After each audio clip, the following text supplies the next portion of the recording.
দায়রা জজ আদালত মহোদয়ে বিচারাধীন চাঞ্চল্যকর আয়াত হত্যা মামলার আজকে 17/6/2026 ইংরেজি তারিখ রায় প্রচারিত হয়েছে। বিজ্ঞ আদালত সুন্দরভাবে এবং সবার উপস্থিতিতে এই রায় এজলাসে সুন্দরভাবে ধীরস্থিরভাবে প্রচার করেছেন। এই মামলায় বিজ্ঞ আদালত আসামি মোহাম্মদ আবির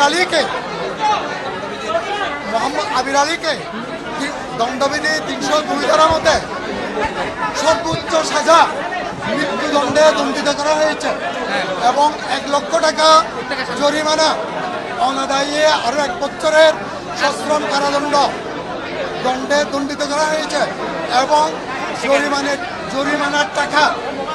জরিমানার টাকা ক্ষতিপূরণ স্বরূপ পরিবারকে প্রদানের আদেশ প্রদান করা হয়েছে।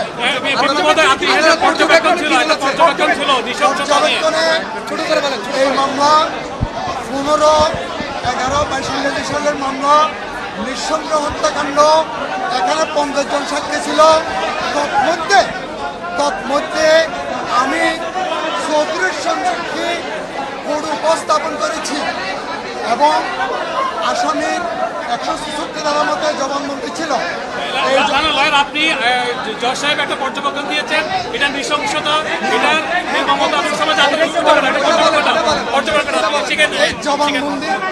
এই জবানবন্দি এবং সাক্ষীদের 34 জন সাক্ষীদের সাক্ষ্য, ময়নাতদন্ত, সুরক্ষার রিপোর্ট, জব্দ তালিকামূলে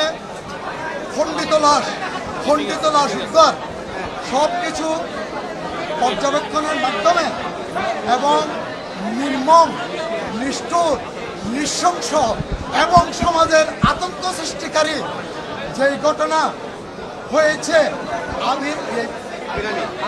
আবির আলী যে নৃশংস হত্যাকাণ্ড সংঘটিত করেছে, বিজ্ঞ আদালত এইটার পর্যবেক্ষণে সর্বোচ্চ সাজা মৃত্যুদণ্ডে দণ্ডিত করেছেন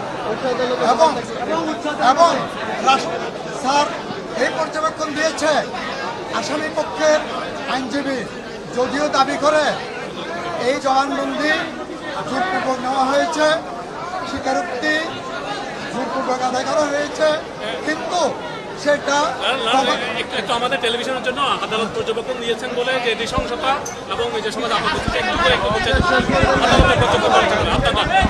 আপনি শিখে নিয়ে দেখা যাচ্ছে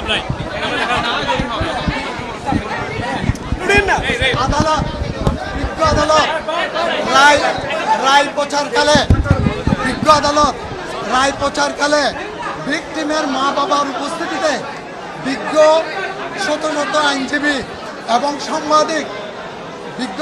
মাননীয় সাংবাদিক বৃন্দগণের উপস্থিতিতে বিজ্ঞ আদালত এই মর্মে অভিমত ব্যক্ত করেছেন যে এই হত্যাকাণ্ডটি নিষ্ঠুর, নির্মম, নৃশংস এবং সমাজের আতঙ্ক সৃষ্টিকারী একটি কল্পিত ভয়াবহ ঘটনা।